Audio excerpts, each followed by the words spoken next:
In this section, we're going to be covering the different ways in which you can get paid as a software developer. It's not as simple as just hourly or salary. There's a lot of stuff that's that in both in between. You have everything from internships to corporation type deals. The most common, though, being full-time, in which you're a salaried employee, W-2, with the next most common being contract, where you're paid an hourly rate. But there's also a hybrid where you're a contract for a while and then become full-time, and then you have a business-to-business type relationship known as Corp-to-Corp or W-9. Let's start with the internship. Internships have a bad rap that they're unpaid. That's just not true with software internships. If you're a software developer and you're doing an internship, you're going to get paid, and usually paid a pretty good hourly rate. Unpaid software internships are almost unheard of. Internships, though, are something which are generally going to be offered to a college senior.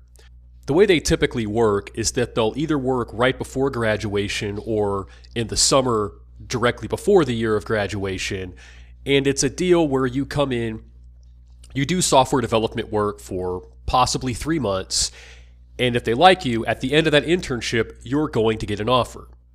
That means in some cases, though, that offer is going to sit with that intern for the remainder of the school year, the final school year, so an entire year.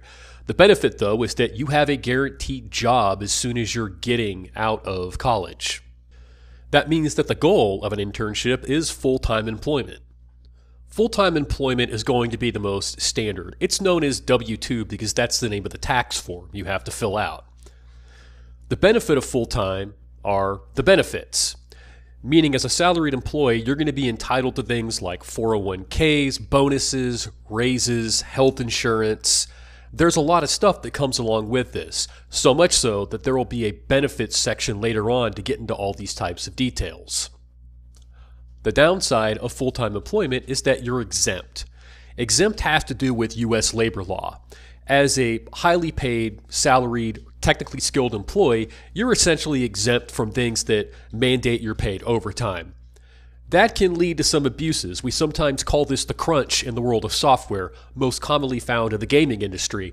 The idea that you're forced into or highly encouraged to go into a lot of extra overtime. You don't get paid for that overtime. The best recommendation I can give you is don't. You don't have to. Nothing good has ever come from me working additional unpaid overtime. The next most common type of employment is contract, or 1099, because again, that's the tax form. This is hourly employment.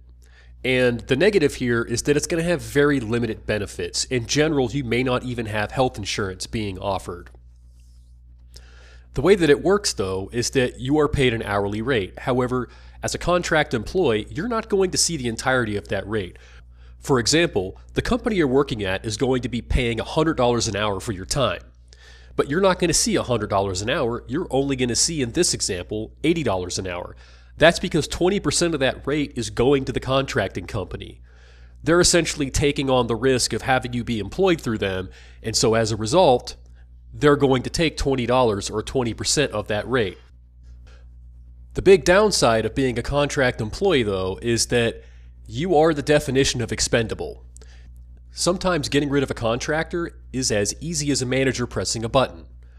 There is no guarantee that they have to keep you employed for 1 day or even a month. There can sometimes be special types of contracts set up, but these are usually done in the context of a consulting firm that will be something based on a statement of work that guarantees you 3 months of work. But that's generally not going to be, from your perspective, done via an hourly rate. A hybrid style of employment between contract and full-time is contract to hire. This is where you will start as an hourly employee, generally through some type of contracting company, where you're going to work for some amount of time. It may be 6 months, it could be 12 months, it could be longer, indefinite, with the goal of eventually becoming full-time.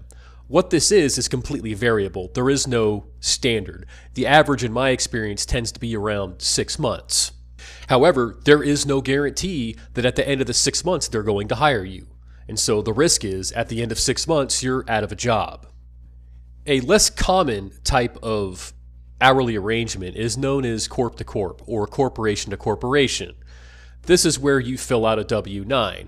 In order to do this, though, you have to be a corporation yourself. This is actually how those consulting and contracting firms work. They are a corporation, and the people or the corporation that they're doing work for is paying them not as an individual, but as a corporation.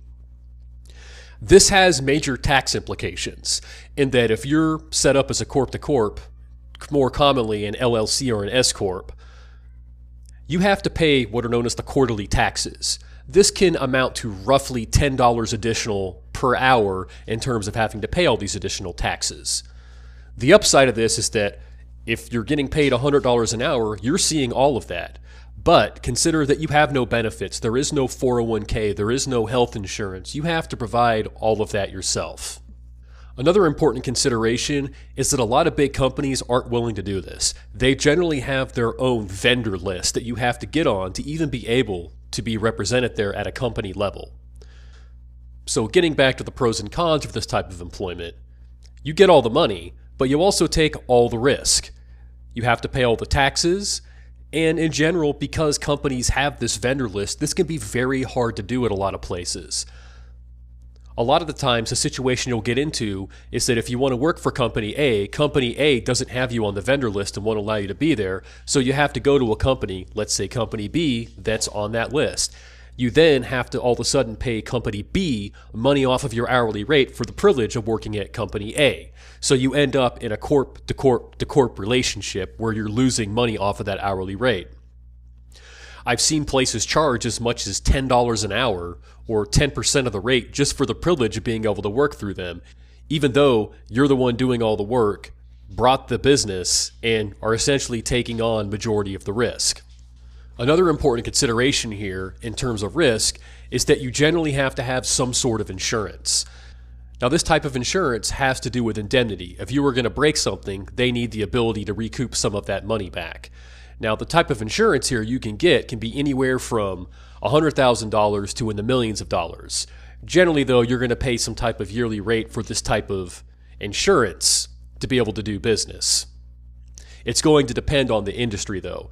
Aerospace, for example, has some of the highest rates in terms of what they require for taking on risk, while some of the general, more software industry is going to be charging less and may, in fact, not require you to have any type of insurance at all.